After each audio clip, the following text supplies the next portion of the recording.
राधे राधे प्रिय भक्तों। तुलसी व्रत कथा।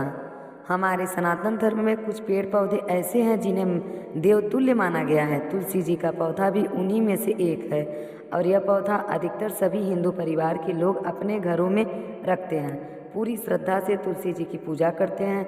ऐसी मान्यता है कि तुलसी जी के पौधे से देवी जी का वास होता है, लक्ष्मी जी का, और साथ ही साथ भगवान विष्णु के इस पौधे में वास करते हैं।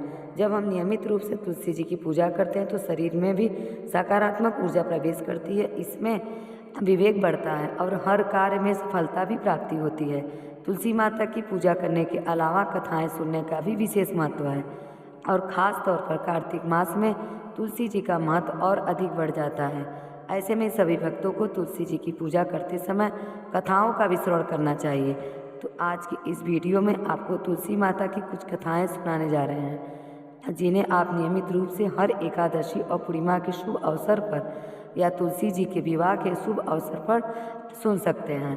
कथा शुरू करने से पहले आप सभी से अनुरोध है कि कमेंट बॉक्स में तुलसी माता की जय जरूर लिखिए। एक बार भगवान शिव ने अपने तेज को समुद्र में फेंक दिया, जिससे वह महातेजस्वी बालक का जन्म हुआ और वह बालक आगे चलकर जलंधर के नाम से पराक्रमी दैत्य राजा बना, जिसकी राजधानी का नाम जलांधर नगर था। दैत्यराज अब कामलेमी की कन्या वृंदा नामक जलंधर से हुआ। काललेमी की कन्या थी वो, और जलंधर महाराज था। महाराज अपनी सत्ता के मध्य से अपनी शक्ति के मध्य में चूर उसने माता लक्ष्मी जी को पाने की कामना से युद्ध किया, परंतु समुद्र ने ही उत्पन्न होने के कारण माता लक्ष्मी ने उसे अपने भाई के रूप में स्वीकार कर लिया। वहाँ से पराजित होकर वह देवी पार्वती को पाने की इच्छा से कैलाश पर्वत गया। भगवान देवाधिदेव शिव का ही रूप धरकर माता पार्वती के समीप हुआ गया, परंतु माता ने अपने योग बल से उन्हें तुरंत ही पहचान लिया। वहाँ से वह अंतर्ध्यान हो गई। देवी पार्वती ने क्रोधित होकर सारा वृत्तांत भगवान विष्णु को सुनाया। जलंधर की पत्नी वृंदा अत्यंत पतिव्रता स्त्री थी। उसी के पति व्रत धर्म की शक्ति से जलंधर ना तो मारा जाता था और न ही पराजित होता था। इसीलिए जलंधर का नाश करने के लिए वृंदा के पतिव्रत धर्म को भंग करना बहुत जरूरी था। इसी कारण भगवान एक ऋषि का वेश धारण करके वन में जा पहुँचे, जहाँ पर वृंदा अकेली भ्रमण कर रही थी। भगवान के साथ दो महाराक्षस भी थे, जिन्होंने देखकर वह भयभीत हो गई। ऋषि ने वृंदा के सामने क्षण भर भी दोनों हुई को भस्म कर दिया। उनकी शांति देखकर वृंदा ने कैलाश पर्वत पर महादेव के साथ युद्ध कर रही थी अपने पति जलंधर के बारे में पूछा। तब ऋषि ने अपनी माया से दो वानर वहाँ प्रकट किए। एक वानर के साथ में जलंधर का सिर था और दूसरे हाथ में उसके धड़। अपने पति की यह दशा देखकर वृंदा मूर्छित होकर गिर पड़ी। होश में आने पर उन्होंने ऋषि रूपी भगवान से विनती की कि वह उसके पति को जीवित कर दें। तब भगवान ने अपनी माया से फिर से जलंधर का सिर धड़ से जोड़ दिया, परंतु स्वयं भी वह उसी शरीर में प्रवेश कर गए। वृंदा को इस छल का जरा भी आभास नहीं हुआ। जलंधर बने भगवान के साथ वृंदा का व्यवहार करने लगी। उसी से उसका सतीत्व भंग हो गया। ऐसा होते ही वृंदा का पति, जो महादेव से युद्ध कर रहा था, जलंधर युद्ध में मारा गया और उसका वध कर दिया गया।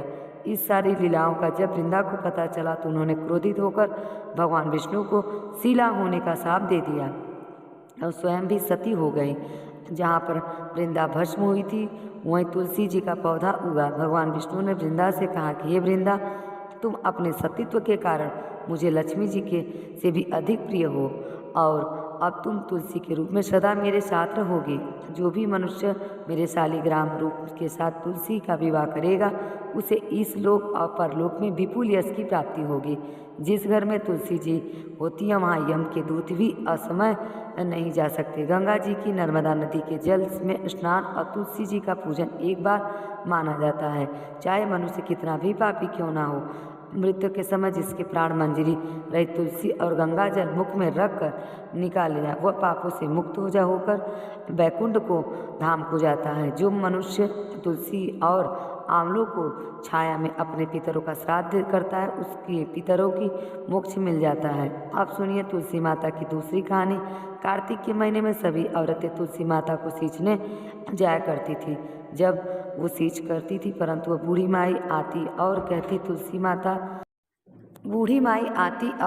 तुलसी माता सत की दाता, मैं बिड़ला सींच तेरा, तू कर निस्तार मेरा। तुलसी माता आधे लडुआ दे, पीताम्बर दे, धोती दे, मीठा मीठा गास दे, बैकुंठ का वास दे, चटके की चाल दे, पटके की मौत दे, चंदन की काठ दे, झालर की झनकार दे, और साईं राज दे, दाल दे, भात दे, का जीवन दे, 11 की मौत दे, श्री कृष्ण का कंधा दे।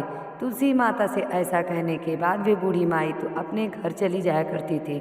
अब धीरे धीरे कार्तिक मास में जब वे इसी तरह से जल अर्पित करके तुलसी जी को कहा करती थी, तो धीरे धीरे तुलसी जी सूखने लगी। एक दिन भगवान श्री कृष्ण ने उनसे पूछा, तुलसी तुम क्यों सूख रही हो? तुम्हारे पास तो इतनी औरतें आती हैं, तुम्हें मीठा मीठा भोग लगाती हैं, गीत गाती हैं और तुम्हें सींचा करती हैं। तब तुलसी माता ने कहा कि एक बूढ़ी माई रोज़ आती हैं और इस तरह की बातें कह जाती हैं, मैं उनकी सारी बातें पूरी कर दूंगी, पर कृष्ण का कांधा कहाँ से लाऊंगी? भगवान बोले, वह मरेंगी तो कांधा मैं दे आऊँगा। और फिर कुछ दिनों के बाद वह बूढ़ी माई मर गई। सारे गांव वाले इकट्ठे हुए और बूढ़ी माई को अर्थी पर रख कर ले जाने लगे, पर अर्थी तो इतनी भारी हो गई कि किसी से उठाई भी नहीं गई। तब वह सब मिलकर कहने लगे, यह बूढ़ी माई तो इतनी पूजा पाठ करती थी, पाप नष्ट होने के माला भी फेरती थी, कार्तिक के महीने में तुलसी जी को सींचा भी करती थी, फिर यह इतनी सा भारी कैसे हो गई बूढ़ी माई के रूप में? तभी भगवान श्री कृष्ण वहाँ आए और पूछने लगे, अरे भाइयों, यह भीड़ कैसी है? तब वहाँ खड़े हुए लोग ये कहने लगे, यह बूढ़ी माई थी जो मर गई हैं, पाप थी इसीलिए इतनी भारी हो गई हैं, किसी से उठाई नहीं रही हैं। तब भगवान श्री कृष्ण कहने लगे, भाइयों जरा मुझे इस बूढ़ी माई के कान में एक बात तो कहने दो, शायद उठ जाएं। भगवान ने बूढ़ी माई के पास जाकर उनके कान में कहा, बूढ़ी माई मन की निकाल ले, अड़वा ले, कड़वा ले, पीताम्बर की धोती ले, मीठा मीठा ग्रास ले, बैकुंठ का वास ले, चटक की चाल ले, चंदन की काठ ले, झालर की झनकार, दाल भात का जीवन ले, और कृष्ण का कांधा भी ले। इतना सुनता ही बुढ़िया हल्की हो गई और भगवान अपने कांधे पर उसको लेकर चल गए। फिर बुढ़िया को मुक्ति मिल गई। जिस दिन बुढ़िया की मृत्यु हुई थी वह दिन एकादशी का था। कहते हैं कि एकादशी के दिन यदि किसी की मृत्यु हो गई तो उसको मोक्ष मिल जाता है। हे तुलसी माता, जैसे मुक्ति बूढ़ी माई को मिले वैसे ही हमारी भी करना, और जैसे उनको कान्हा मिला वैसे ही हमें भी कान्हा का कांधा मिले देना। प्रेम से बोलिए तुलसी माता की जय, श्री कृष्ण भगवान की जय। एक बार एक छोटी सी लड़की थी, जब वह थोड़ी बड़ी हुई तो उसे समझ आने लगा, तब वैसे वह तुलसी माता की पूजा किया करती थी। उसका हर दिन का नियम था कि तुलसी माता का पूजन करने के बाद ही वह भोजन ग्रहण करती थी। जब वह लड़की विवाह के लायक हुई, एक दिन उसके माता पिता ने उसके लायक लड़का ढूंढकर उसका विवाह करवा दिया। लड़की को उसके माता पिता ने दहेज में एक तुलसी का गमला भी दिया, क्योंकि वे जानते थे कि उनकी बेटी को तुलसी पूजन कितना प्यारा है और वे बिना तुलसी के पूजन किए कुछ खाती भी नहीं है। ससुराल में अब वो लड़की हर दिन सुबह उठते ही पूजा करती थी। तुलसी जी की पूजा करने के बाद फिर उसके बाद ही खाना खाने को बैठती थी। उसकी 2 जिठानी भी थी, वे दोनों उसको इस तरह पूजा करते देखती, खूब मजाक उड़ाती कि बड़ी नियम धर्म वाली बनती है। उन दोनों को उस लड़की से बहुत ईर्ष्या हो गई थी, इसीलिए अक्सर वे दोनों तुलसी जी का गमला छुपा दिया करती थी। वह लड़की बड़ी मुश्किल से ढूंढ ढांढ कर वह गमला लाती, अच्छे से साफ करती और फिर पूजा करती और इसके बाद कुछ खाती थी। खाए दिन उस दिन लड़की की डांडियाँ झुमा दिया करती थी। किस तरह से ढूंढ ढांढ कर वह तुलसी जी का गमला लाती और पूजा करती। एक दिन तो उसकी जेठानी ने क्या कर दिया कि तुलसी व गमला ही दूर फेंक दिया। लड़की ने घर से आसपास उस गमले को खूब ढूंढा, लेकिन गमला वहाँ होता तो मिलता, ना वो गमला मिला और ना ही डार करार। वह लड़की बहुत परेशान हो गई, इतना दुखी हो गई कि जब उसने तुलसी जी की पूजा की नहीं तो उसे खाना भी नहीं खाया, क्योंकि उसका रोज़ का नियम था जो था। जब जब उसका नियम टूटा वो बहुत उदास हो गई। उस लड़की की सच्ची भक्ति देखकर इधर तुलसी माता उस पर बहुत प्रसन्न हो गई और उसके कमरे में अचानक तुलसी माता का गमला प्रकट हो गया। उस अगले दिन सुबह वह लड़की सोकर उठी तो उसने देखा कि उसकी चारपाई के चारों कोनों पर तुलसी माता का गमला आ गया है। जब वह देखकर लड़की बहुत खुश हो गई और सोचने लगी कि अब तो मेरी तुलसी माता को कोई चुरा नहीं सकेगा, क्योंकि तुलसी माँ का गमला छुपा नहीं सकेगा। पूजा करने के लिए भी मुझे अब कहीं और नहीं जाना पड़ेगा, तब वो मेरी तुलसी माता को कोई फेंक नहीं सकेगा। यह सोचकर बहुत खुश हो गई और जल्दी से उठकर उसने स्नान किया और तुलसी माता की पूजा कर ली। पूजा करने के बाद जब वह खाना खाने बैठी तो उसकी जेठानी जिसका मजाक उड़ा रही थी वो कहने लगी, लो देवरानी का नियम धर्म पूरा हो गया। दरअसल उन्होंने ऐसा इसीलिए कहा क्योंकि उन्होंने तो जानबूझकर तुलसी का गमला दूर दूर फेंक दिया था और उन्हें यह लगा था कि देवरानी ने आज तुलसी की पूजा नहीं की और बिना पूजा किए ही खाना खाने बैठ गई। तब दोनों जेठानी या देवरानी तो ताना देते हुए कहने लगी, तुम्हारा नियम धर्म पूरा कर ली तुमने तुलसी जी की पूजा। तो देवरानी जी धीरे से बोलने लगी, हाँ मैंने पूजा कर ली। जेठानी कहने लगी, अरे कहाँ से कर ली पूजा, गमला तो हमने फेंक दिया था। ऐसा कहकर जेठानी हंसने लगी। तो देवरानी जेठानी कहने लगी, देखो लो मेरे कमरे में खाट पर तुलसी जी लगी हुई हैं। अंदर जाकर जेठानी ने देखा तो बहुत शर्मिंदा हुई और बोली, देवरानी तुम्हारी भक्ति में बहुत सच्चाई है, हमने तुम्हें बहुत परेशान किया, हमें क्षमा कर दो। तब भोली भाली देवरानी ने अपनी जेठानी को क्षमा कर दिया और तब देवरानी और जेठानी मिलकर तुलसी जी की पूजा करने लगी और उनके घर में सुख समृद्धि के भंडार भर गए और इसके सभी दुख दूर हो गए। और तुलसी माता जैसे निर्मल बुद्धि आपने जेठानी की दी और जैसे उन सब के घर में सुख समृद्धि के भंडार भरे, वैसे इस कथा को कहने और सुनने वाले सभी भक्त के घर में भरना। प्रेम से बोलिए तुलसी माता की जय, महारानी की जय। एक समय परिवार में ननद और भाभी एक साथ साथ रहा करती थी। ननद का विवाह अभी नहीं हुआ था और वह तुलसी की के पौधे को बहुत सेवा करती थी।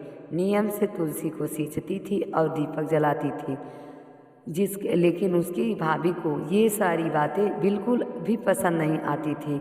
जब कभी उनकी भाभी को बहुत ज़्यादा गुस्सा आता तब वो अपनी ननद को ताना देते हुए कहती थी कि जब तुम्हारा विवाह होगा तो मैं इस तुलसी को ही बारातियों को खाने को दे दूंगी और तुम्हारे दहेज में भी तुलसी ही दूंगी। तुम जब देखो तुलसी की ही सेवा करती रहती हो। कुछ समय बीत जाने पर ननद की विवाह तय हो गया। विवाह के दिन भाभी ने कहे अनुसार बारातियों के सामने तुलसी का वह गमला फोड़ दिया और जिसकी सेवा उसकी ननद किया करती थी और तुलसी के पत्ते खाने के लिए कहा। तुलसी जी की कृपा से वह फूटा हुआ गमला कई सारे स्वादिष्ट पकवान में बदल गए। भाभी ने गहनों के नाम पर तुलसी की मंजरी से बने हुए गहने अपनी ननद को पहना दिए। देखते ही देखते तुलसी जी की मंजरी से बने वो गहने सुंदर सोने जवाहरात में बदल गए। इतना ही नहीं, भाभी ने मारे क्रोध के वस्त्र के स्थान पर तुलसी का जनेऊ रखकर दिया और वह भी रेशमी और सुंदर वस्त्रों में बदल गया। अब जब ननद अपनी ससुराल में पहुंची तो ससुराल में तो उसके दहेज की बहुत प्रशंसा हुई। यह बात भाभी के कानों तक भी पहुंची। उसे बहुत आश्चर्य हुआ। उसने सोचा कि जी उसने तो ननद के गहने कपड़े और जमीन तक तुलसी जी के रखे हुए, तुलसी जी की मंजरी रखी हुई, यह सब जानकर भाभी की बहुत आश्चर्य हुआ। अब उसे तुलसी की पूजा का महत्व समझ में आ गया। उस तुलसी का भी एक दिन एक लड़की थी। जब वो अपनी बेटी से कहने लगी कि बेटी तुम भी तुलसी की सेवा किया करो, तुम्हें भी तुम्हारी बुआ की तरह एक फल मिलेगा। वह ज़बरदस्ती अपनी बेटी से तुलसी की सेवा करने को कहती थी, लेकिन वो लड़की का मन तो तुलसी की सेवा में लगता ही नहीं था। धीरे धीरे समय बीता और भाभी की लड़की बड़ी हो गई। अब उसे विवाह का समय आ गया। तब भाभी सोचने लगी, जैसा व्यवहार मैंने अपनी ननद के साथ किया था वैसा ही अब मैं अपनी बेटी के साथ करूँगी। तो यह भी गहनों से लद जाएगी और बारातियों को भी खाने में तरह तरह के पकवान मिलेंगे। ससुराल में भी इसे बहुत सम्मान मिलेगा। यही सोचकर भाभी बारातियों के सामने तुलसी जी का गमला फोड़ दिया, लेकिन इस बार गमले में मिट्टी की मिट्टी हो रही थी। मंजरी और पत्ते भी अपने ही रूप दे रहे थे। जनेऊ ने भी अपना रूप नहीं बदला और भाभी ने सभी बारातियों को खाने के लिए तुलसी के पत्ते दे दिए। यह देखकर सभी लोग और बाराती भी भाभी की बुराई करने लगे। भाभी ने लालच में आकर अपनी बेटी के दहेज में से तुलसी के पत्ते और मंजरी आदि रख कर दिए थे। जब वे बेटी पत्ते मंजरी आदि रख दिए, तब जब बेटी अपने ससुराल पहुंची तो वहां पर उसकी बुराई होने लगी। भाभी मारे गुस्से के कभी भी अपने ननद को नहीं बुलाई। एक दिन भाई ने सोचा कि मेरी पत्नी तो मेरी बहन को बुलाती कि नहीं है, क्यों ना मैं अपनी बहन से मिलकर आऊं। सोचकर उन्होंने अपनी पत्नी से कहा और कुछ उपहार अपनी बहन के लिए ले जाने की बात कही तो भाभी ने थैले में ज्वार भरकर कह दिया कि यह लो और कुछ नहीं दूँ है, तुम यही लेकर जाओ। तब भाई बहुत दुखी मन से अपने बहन के पास चल दिया। रास्ते में वह सोचता रहा कि कोई भाई भला अपनी बहन के घर ज्वार कैसे लेकर जाता है। यही सोचकर वह गौशाला के पास रुक गया और ज्वार का वह थैला उसने एक गाय के सामने पलट दिया। तभी एक ग्वाले ने यह सब देख लिया। तब ग्वाले ने आकर भाई से कहा कि अरे भाई, गाय के सामने यह हीरे मोती के सोना क्यों डाल रहे हो? तो इसे तो घास डाल दी जाती है। तब भाई ने कहा, देखा तो हैरान रह गया। और फिर भाई ने ग्वाले को सारी बात बताई और धन लेकर खुशी खुशी अपनी बहन के घर चल दिया। दोनों भाई बहन एक दूसरे को देखकर बहुत प्रसन्न हुए। तब बहन ने तुलसी माता की सच्चे से प्रार्थना की, ना कि उसकी कभी भी समृद्धि प्राप्त होती है और ना ही तुलसी माता की कृपा से उसके घर में सुख समृद्धि और धन की भंडार कभी कम होती है। कुछ ही दिनों के बाद देखते ही देखते भाभी का पुनः व्यवहार बदल गया और अपनी ननद को बहुत मान सम्मान कर देने लगी। और जब वह सभी सच्चे मन से तुलसी जी की पूजा करने लगी, तुलसी माता की कथा कृपा से उसके घर में सुख समृद्धि के भंडार भर गए। उनके घर में अब कला क्लेश दूर हो गए और सभी सुख से रहने लगे। प्रेम से बोलिए तुलसी महारानी की जय। कार्तिक मास में तुलसी माता की कथा सुनने से समस्त सुखों की प्राप्ति होती है। ये रही तुलसी व्रत कथा। आपको अच्छी लगी तो प्लीज़ मेरे चैनल को सब्सक्राइब करें। जय माता दी, जय श्री कृष्णा।